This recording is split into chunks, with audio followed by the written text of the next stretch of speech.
Analyse de la nouvelle lune du 10 mars 2024 à 10 h, heure de Paris. Bonjour à tous et bienvenue pour cette analyse de nouvelle lune dans le signe des Poissons et qui s'initie à la toute dernière de l'année astrologique. D'ailleurs, ce qui la rend d'autant plus exceptionnelle, c'est que son apogée lunaire du 25 mars prochain, lors de la pleine lune, se doublera d'une éclipse lunaire pénombrale dans le signe de la Balance, où se situe actuellement le nœud sud. Donc, tout ceci nous promet d'apporter des énergies puissantes et de profonds bouleversements dans nos vies, du moins pour les 6 mois à venir. Alors, pour le moment, nous n'y sommes toujours pas, mais cette nouvelle lune nous y prépare déjà. Comme vous le savez, les poissons sont un signe mutable, ce qui signifie que durant cette phase, nous sommes invités à nous dérigidifier, à nous montrer plus souples, plus conciliants. Alors non pas pour nous compromettre, mais pour nous adapter à cette période de dissolution, de bilan. Alors je vous le dis tout de suite, nous pourrions y être autant aidés que mis au défi. Nous voyons qu'ici, la nouvelle lune est encadrée par Saturne d'un côté et Neptune de l'autre, deux planètes très différentes dans leurs énergies, mais néanmoins complémentaires, si nous sommes en mesure d'équilibrer l'eau et la terre, le concret et l'indicible, la réalité des idéaux. Alors bien sûr que d'autres aspects viendront potentiellement nous aider, mais subsiste malheureusement un point sur lequel nous devrons nous montrer très vigilants, à savoir le carré décroissant entre Mars et Uranus. Sachant que la conjonction nœud Nord-Chiron est toujours présente en Bélier, il est indéniable que c'est bien de notre affirmation, de nos actions, de notre instinct belliciste ou belliqueux, sur lequel nous devrons faire attention et transformer positivement pour ne pas nous retrouver à réengager un nouveau cycle de la pire des façons. Et puis ce Mars doit préparer la venue de la nouvelle lune en Bélier, tout comme l'équinoxe du printemps le 20 mars prochain. Donc vous voyez bien que les thèmes de la guerre et des conflits en tout genre planent, autant dans cette carte que dans notre monde, puisque tout est dans tout, et que nous n'avons pas le choix que de nous en préoccuper d'une manière ou d'une autre, que ce soit même dans notre vie individuelle. Alors, ne perdons pas un instant de plus, et embarquons tout d'abord par l'analyse du degré sabian. La nouvelle lune se trouve sur le 20°17 des Poissons. Son degré sabian nous dit « Sous l'œil bienveillant d'une domestique chinoise, une petite fille caresse un agneau blanc. La dominante est le développement de la conscience à son stade primitif d'éveil tactile aux merveilles d'une vie dénuée de tout artifice. » Alors cette image évoque immédiatement une atmosphère empreinte de symbolisme et de simplicité, où des éléments de tradition, d'innocence se rencontrent dans un contexte qui transcende les frontières culturelles et temporelles. Par sa caresse délicate, cette petite fille incarne l'innocence pure et le commencement à peine éveillé aux merveilles de l'existence. Dans ce geste simple mais profond, elle révèle ici un éveil tactile, un premier contact avec les sensations du monde qui l'entoure. Cette interaction avec l'agneau blanc dépasse le simple toucher. Ici, elle semble établir une connexion directe avec l'animalité, avec l'instinct primitif que son contact suscite en elle. C'est un moment de découverte par le toucher, en ressentant sa douceur, sa chaleur, mais aussi d'une part instinctive d'elle-même. Donc il y a bien ici un contact avec une dimension plus sauvage de son être, un aspect de l'existence qui transcende les mots et les concepts. Cette première connexion avec cet agneau pourrait évoquer aussi comme une forme de réconciliation avec la nature, une reconnaissance de notre propre place au sein de notre écosystème. À travers ce contact, cette petite fille prend conscience de sa propre vulnérabilité, tout comme de sa dépendance à l'égard du monde naturel qui l'entoure, comme un moment de révélation où elle commence à saisir la complexité et l'interconnexion de toute chose. D'ailleurs, nous ne pouvons pas ne pas faire le lien entre l'agneau blanc et le signe du bélier qui suit les poissons et qui symbolise ce potentiel de renouveau et de commencement. Cette caresse peut être interprétée comme un acte d'espoir et de bienveillance, un geste qui protège et nourrit ce qui est à venir, ce qui ouvre la voie à de nouveaux départs et à de nouvelles possibilités. Alors bien sûr, la présence bienveillante de la nourrice chinoise dans cette scène apporte une dimension supplémentaire à cette image. Ici, elle symbolise la sagesse ancestrale, la tradition. Elle incarne aussi la guidance maternelle et la transmission des enseignements du passé. Son regard attentif et protecteur peut témoigner de son rôle de gardienne, gardienne des connaissances, des valeurs qui ont été transmises de génération en génération, ce qui peut venir souligner l'aspect universel de cette scène, qui transcende les frontières culturelles, linguistiques, et qui rappelle la valeur de bienveillance, d'amour, de protection, qui sont partagées par toutes les cultures et qui transcendent les différences apparentes, chères aux poissons. Cette lunaison qui est façonnée par le prisme de l'espérance immaculée, selon les termes de Rudyard, nous invite ici à nous plonger dans un état d'esprit empreint d'une confiance inébranlable en un avenir empreint de lumière et de possibilités infinies. L'espérance va bien au-delà de l'espoir ordinaire. Alors que ce dernier peut vaciller devant l'incertitude et les circonstances adverses, l'espérance reste constante, inébranlable, un peu comme une force qui transcende les épreuves et toutes les difficultés de la vie. Alors bien sûr, la foi est une force qui va bien au-delà de l'optimisme, des rêves, des idéalisations de nos conditionnements, de notre imagination et des histoires que le mental ou l'extérieur nous raconte. Pour la sentir vibrer en nous, cela demande, au-delà du lâcher-prise, de la confiance, et je dirais même parfois d'une certaine naïveté, la volonté de s'en remettre à plus grand que soi. Cela dit, il est important de reconnaître que cela ne signifie pas l'absence de défis ou d'obstacles sur notre chemin. Au contraire, c'est précisément dans ces moments de difficulté que notre foi et notre détermination sont mises à l'épreuve. Et c'est là que notre espérance prend tout son sens. En embrassant cette dernière, nous sommes invités à cultiver la résilience, la persévérance, et surtout à maintenir notre foi en des lendemains meilleurs, même lorsque les temps présents sont sombres. Alors pour cela, nous sommes invités à nous connecter avec notre capacité inhérente à croire en des possibilités infinies, à nourrir nos rêves les plus audacieux, pour avancer avec confiance sur le chemin de la réalisation de soi et du progrès collectif. Sous le signe éthéré des poissons, cette nouvelle lune, imprégnée d'une énergie yin et mutable d'eau, dévoile les mystères de l'inconscient collectif et nous invite à plonger dans les profondeurs de l'âme. Que ce soit avec Neptune comme avec Jupiter, comme maître symbolique de cette lunaison, nous sommes appelés à nous connecter avec notre intuition, notre compassion et notre sagesse intérieure. Neptune, le dieu des océans, régit les eaux primordiales de l'inconscient et il nous guide à travers les royaumes de l'imagination, de la spiritualité, de la compassion. Donc, sous son influence, cette nouvelle lune nous invite à nous abandonner à notre intuition, à écouter les murmures de notre âme et à nous ouvrir aux dimensions les plus subtiles de la réalité. C'est un moment propice pour la méditation, la contemplation, la pratique spirituelle, pour nous reconnecter avec notre propre essence, notre essence divine, dirons-nous, et trouver la paix intérieure. Jupiter, quant à lui, symbolise l'expansion, la croissance, la sagesse.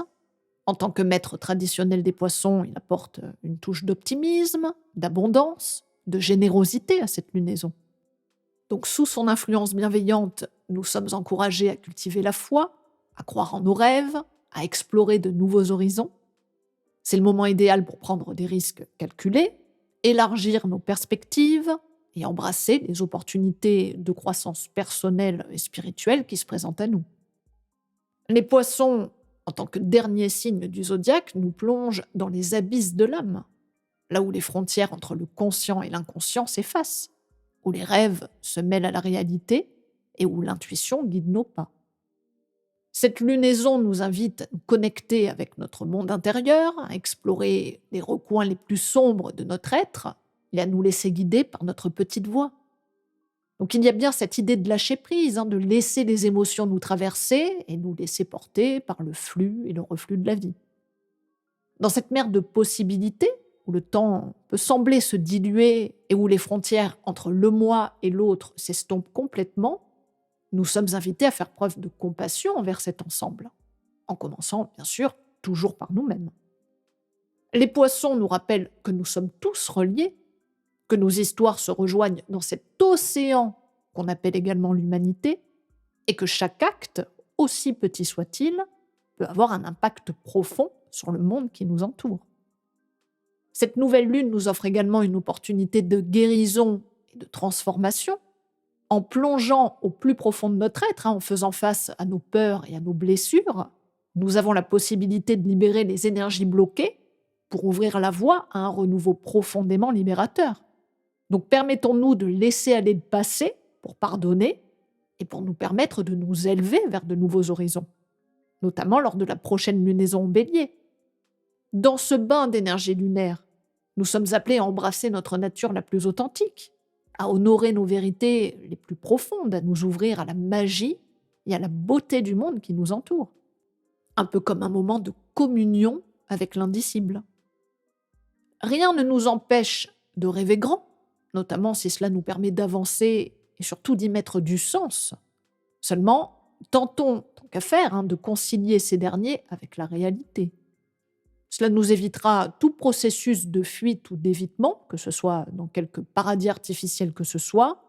Et pour cela, nous devons compter sur Saturne, ici même en Poisson, pour nous aider à restructurer et remettre du corps dans ce vaste océan neptunien.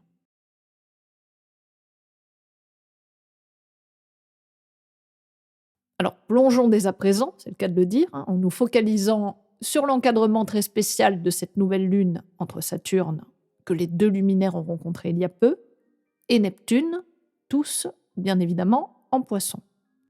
Cette configuration planétaire est d'une importance capitale, puisqu'elle reflète un équilibre délicat entre deux énergies fondamentalement différentes.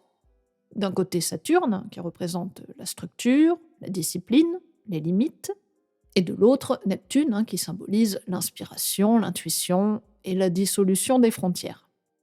La rencontre de ces deux forces dans le signe des Poissons, un signe d'eau mutable et intuitif, crée un terrain fertile pour l'exploration des royaumes de l'inconscient, de l'imagination et bien évidemment de la spiritualité. Saturne apporte avec lui un sens de responsabilité, de réalisme, qui nous rappelle les limites de notre monde matériel et les conséquences de nos actions. Sous son influence, nous sommes appelés à faire preuve de discipline, de persévérance et à prendre nos responsabilités au sérieux. Cela dit, dans le signe des Poissons, la planète peut également nous confronter à nos peurs les plus profondes, ce qui peut nous pousser à faire face à des réalités difficiles ou à des vérités relativement inconfortables. De l'autre côté, Neptune nous invite à plonger dans les profondeurs de notre être, à nous connecter avec notre intuition, à explorer les dimensions les plus subtiles de la réalité. Son influence nous ouvre à la compassion, à la créativité, l'inspiration et la transcendance des limites de l'ego. Pourtant, dans ce signe où il règne en maître, la planète peut aussi nous plonger dans un monde d'illusions, de confusion, de déception, ce qui peut nous pousser à naviguer avec prudence dans les eaux troubles de l'inconscient collectif. Ce stellium est donc relativement complexe, puisqu'il regroupe en son sein des principes astrologiques apparemment contradictoires.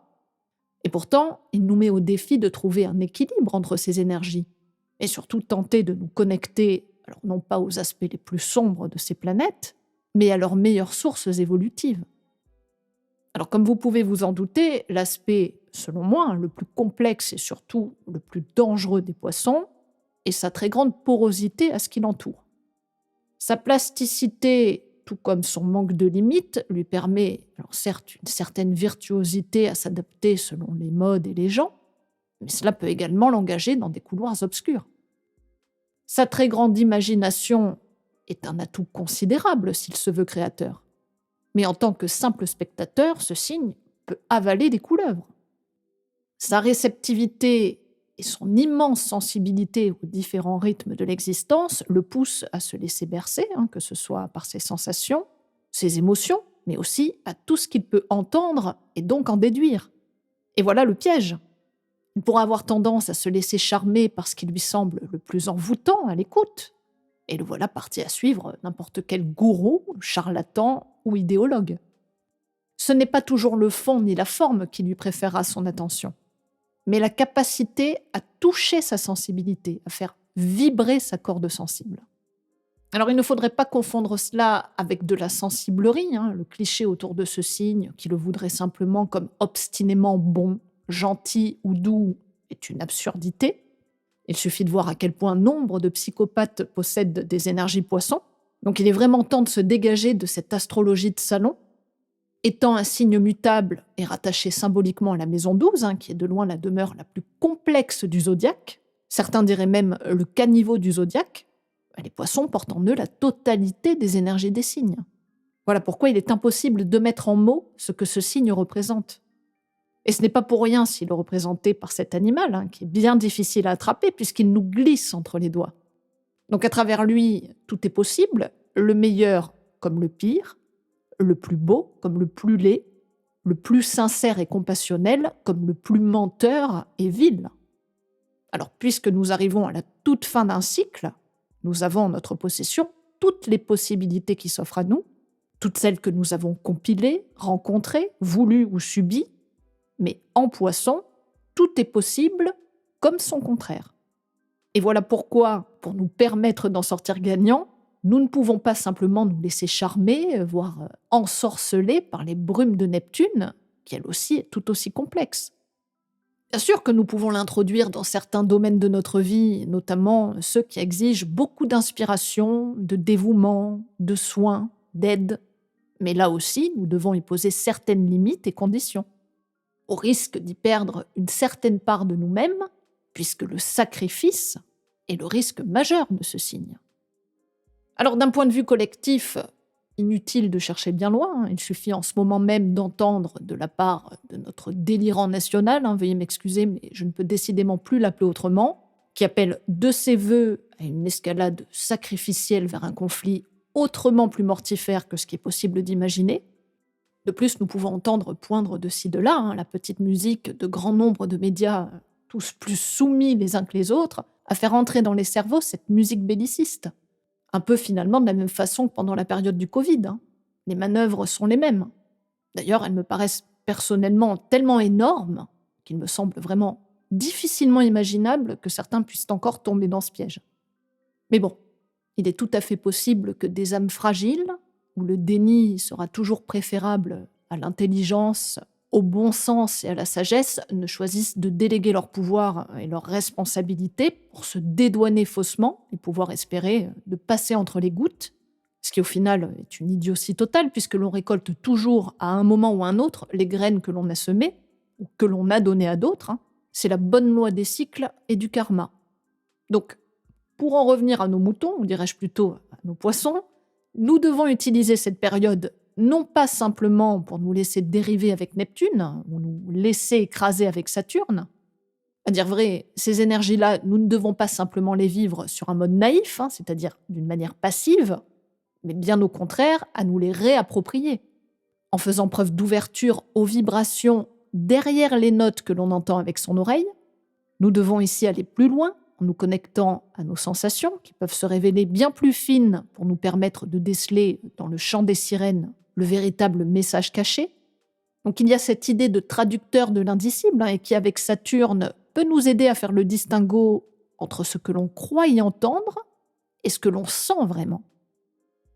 Apprendre à se détacher du fantasme, des rêves comme des peurs, demande, c'est vrai, du courage, mais également du pragmatisme et une volonté à faire face à la réalité.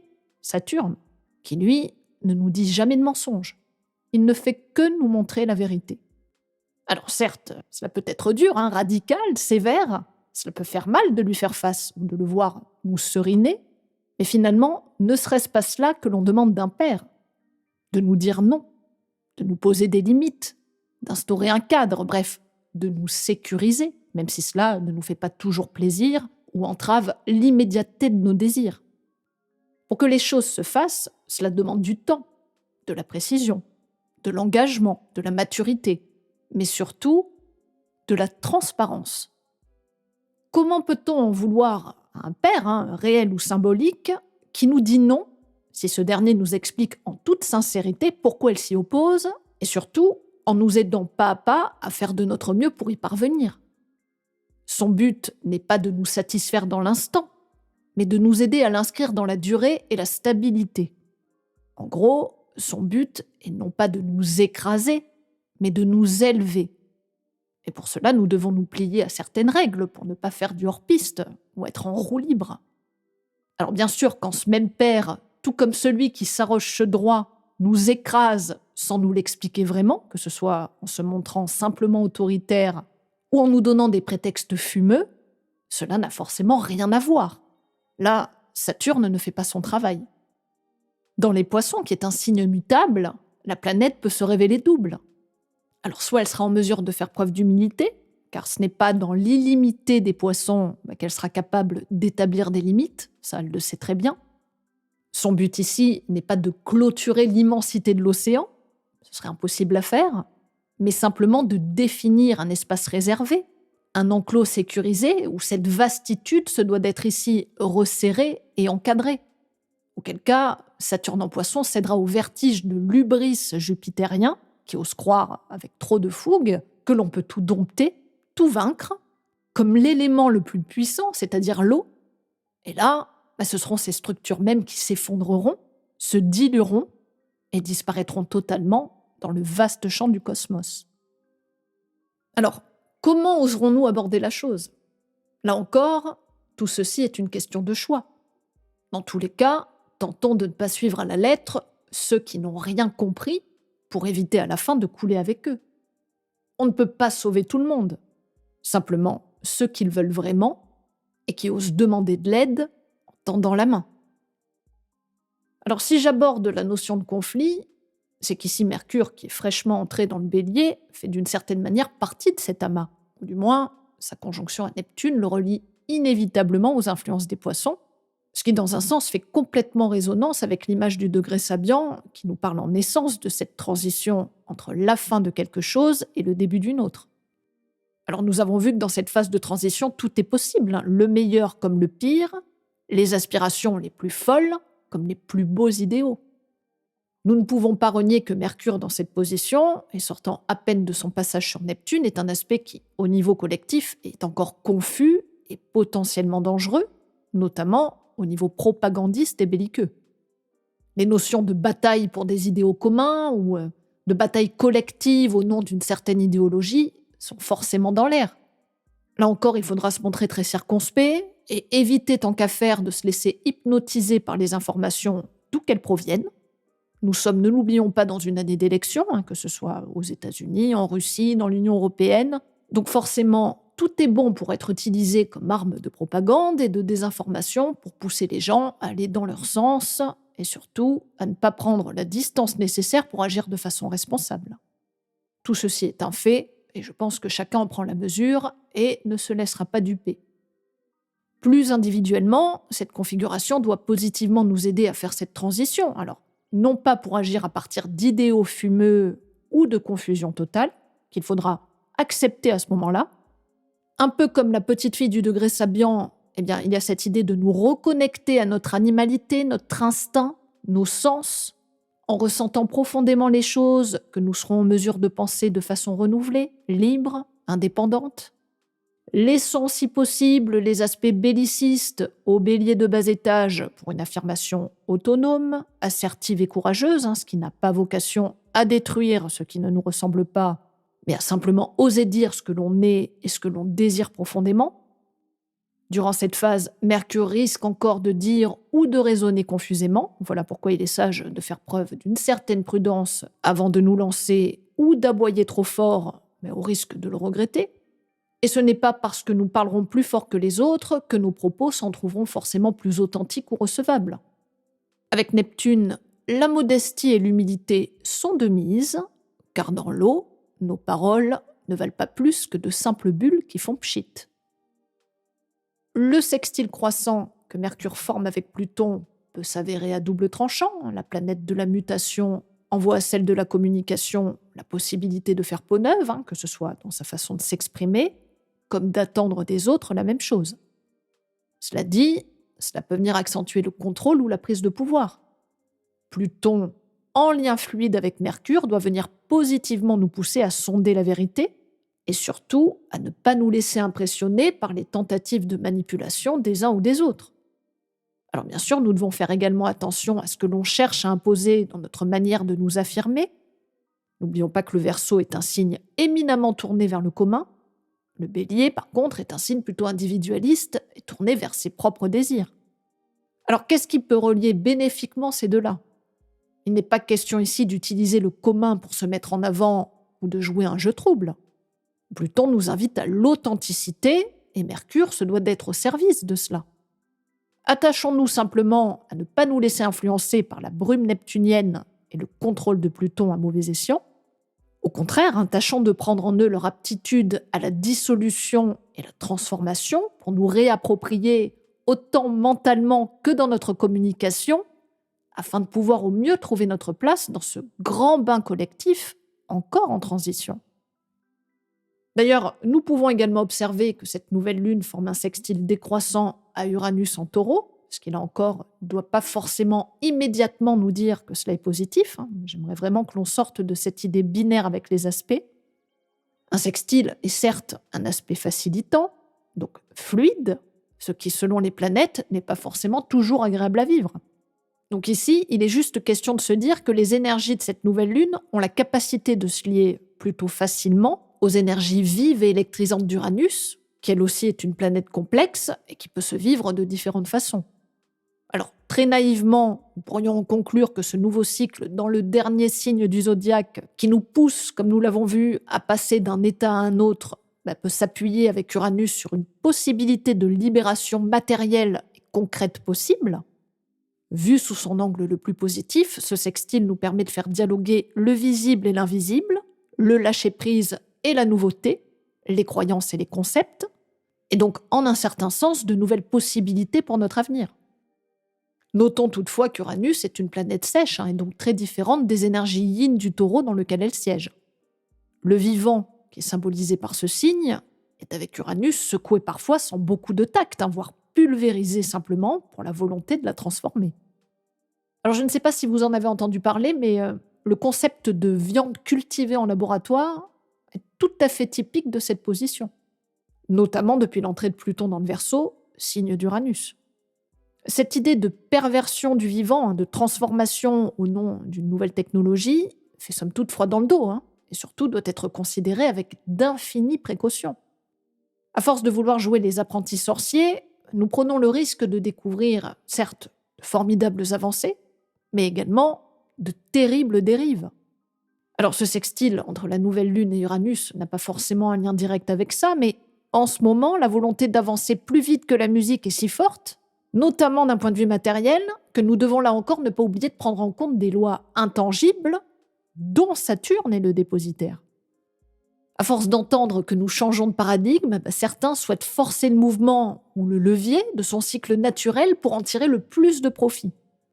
Ne soyons pas dupes de ça, que ce soit à l'extérieur comme à l'intérieur de nous. Il peut y avoir en quelque sorte cette propension à faire du neuf avec du vieux, tout comme de rejouer les anciennes recettes simplement avec des costumes ou des ingrédients différents. Sachant donc distinguer la véritable nouveauté, qui se doit, elle, de repartir sur des bases entièrement nouvelles et surtout purifiées, que sur des modèles faussement recyclés et qui de toute façon ne fonctionnaient déjà plus. Nous devons là encore faire la part des choses et accepter de nous détacher vraiment, ce qui nous demande de faire des deuils, d'accepter de lâcher nos vieilles peaux plutôt que de simplement les maquiller pour donner l'illusion d'eux. Alors si nous acceptions réellement de nous libérer des vieux concepts et de ce qui matériellement nous emprisonne plus que ce qui nous permet une plus grande liberté, nous n'avons pas d'autre choix que de faire preuve d'inventivité, de créativité et d'un certain avant-gardisme. Alors bien sûr, cet aspect pourrait également faire le lien avec la monnaie numérique. N'oublions pas que tout ceci est dans les tuyaux, mais là encore, sommes-nous réellement informés sur ses véritables tenants et aboutissants? La transparence se doit d'être à la base de tout changement, même radicaux, que ce soit dans nos vies individuelles comme dans la sphère sociétale. Nous ne pouvons prendre le risque de nous lancer dans l'avenir sans donner, comme demander, cette transparence totale et honnête sur la direction à suivre, sans quoi nous prenons le risque de nous hasarder dans des contrées qui semblent géniales sur le papier, mais qui dans le fond ne sont pas réellement maîtrisées. Alors tentons de garder ça en tête, et pour cela, nous pouvons encore compter sur Saturne, qui nous demande toujours de poser le pour et le contre et de prendre le temps nécessaire à tout changement. Passons à présent à cet aspect potentiellement corrosif, ou du moins celui sur lequel nous devrons faire particulièrement attention. Il s'agit bien évidemment du carré décroissant entre Mars et Uranus, qui sonne dans ce thème de nouvelle lune comme une alarme stridente. Cet aspect vient mettre en tension deux énergies explosives et imprévisibles, ce qui peut créer un climat de conflit et de confrontation. Cela peut nous pousser à prendre des risques impulsifs, à agir de manière imprudente, ce qui peut entraîner des conflits, des tensions soudaines. Donc il est essentiel ici de canaliser cette énergie de manière constructive, ce qui nous demande bien sûr d'éviter les comportements impulsifs, de faire preuve de patience et de réflexion avant d'agir. Les décisions prises sous l'influence de ce carré peuvent avoir des conséquences durables, donc il est important, là encore, de peser le pour et le contre avant de prendre des mesures radicales. Sur le plan collectif, cet aspect peut indiquer, bien sûr, des troubles sociaux, des manifestations, des conflits qui éclatent soudainement, ce qui peut mettre en lumière les tensions et les divisions au sein de la société.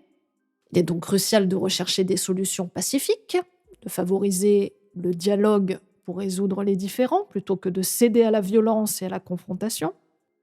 Il me semble que je vous l'ai déjà dit, mais un carré décroissant nous demande inévitablement à une action qui va au-delà de nos propres desiderata. En quelque sorte, cet aspect nous pousse à nous détacher de notre ego individualiste pour tendre vers quelque chose qui contribue d'une manière ou d'une autre aux autres. Donc nous voyons bien que sans une véritable transparence, rien ne sera possible. Agir simplement sur ordre sera contre-productif avec un tel aspect. Ici, nous devons reconnaître la nécessité d'une approche collective, proactive et concertée pour gérer les tensions, tout comme les conflits potentiels qui peuvent surgir. Cela peut signifier que les décisions prises par nos dirigeants politiques ou les acteurs sociaux doivent être fondées sur la compréhension des besoins et des perspectives de l'ensemble de la population, et non pas simplement sur des intérêts individuels ou des agendas obscurs.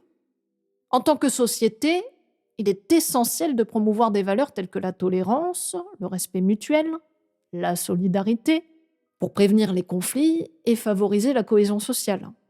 Donc cela implique de créer des espaces de dialogue ouverts et inclusifs où chacun peut s'exprimer librement et surtout être entendu. D'ailleurs, il est important de reconnaître que les solutions à tous problèmes sociaux, politiques complexes ne sont pas toujours simples ou immédiates. Il est nécessaire de faire preuve de patience, de persévérance, de créativité pour trouver des solutions durables qui répondent aux besoins de tous les membres de la société. Voilà pourquoi il est crucial de résister à la tentation de recourir à la violence ou à la répression comme moyen de résoudre les conflits, qui finalement ne fait que les étouffer, mais ne les éteint jamais. De plus, je glisse ça comme ça, mais sachez que notre cher dirigeant possède dans son thème natal ce carré entre Mars et Uranus.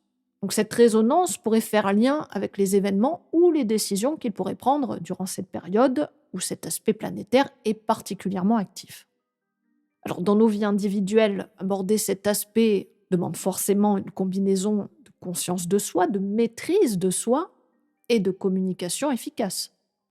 Cultiver la patience sera essentiel pour composer avec les défis et les obstacles, notamment en apprenant à accepter les choses que nous ne pouvons pas changer immédiatement, et à faire preuve de persévérance dans nos efforts pour nous aider à surmonter ces difficultés avec résilience et, ne l'oublions pas, avec une espérance immaculée.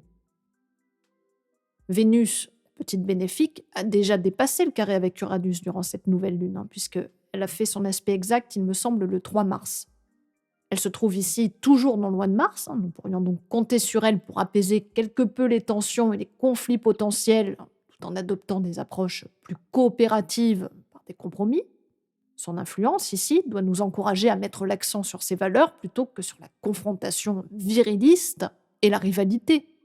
Donc il est possible qu'elle puisse nous aider d'une certaine manière à favoriser l'émergence de solutions novatrices et créatives pour résoudre des problèmes, en nous encourageant à envisager ces situations sous un angle différent ou à explorer des alternatives inattendues. N'oublions pas que cette dernière a la maîtrise du nœud sud en balance, qui d'une façon ou d'une autre nous pousse encore et toujours à transformer tout notre champ relationnel, que ce soit par l'abandon des dépendances toxiques au profit d'une plus grande égalité, Donc nous avons cette possibilité de nous libérer de ces attachements qui nous retiennent dans le passé et qui doivent nous permettre de nous ouvrir à de nouvelles expériences qui sont basées sur le respect de soi et des autres. Notons également que la conjonction Chiron-Nord en Bélier, sous la maîtrise de Mars, laisse toujours planer durant cette nouvelle lune et dernière lunaison de l'année astrologique une atmosphère chargée d'opportunités, de guérison, de transformation. Cela dit, avec le carré de Mars à Uranus, cela peut réactiver une tension palpable entre ce désir de guérison et la nécessité de lâcher prise sur les schémas du passé. Donc vous voyez, dans cette atmosphère chargée, il est crucial de faire preuve de patience et de compassion envers nous-mêmes et envers l'extérieur. Durant cette nouvelle lune, les processus de guérison seront forcément tumultueux et imprévisibles.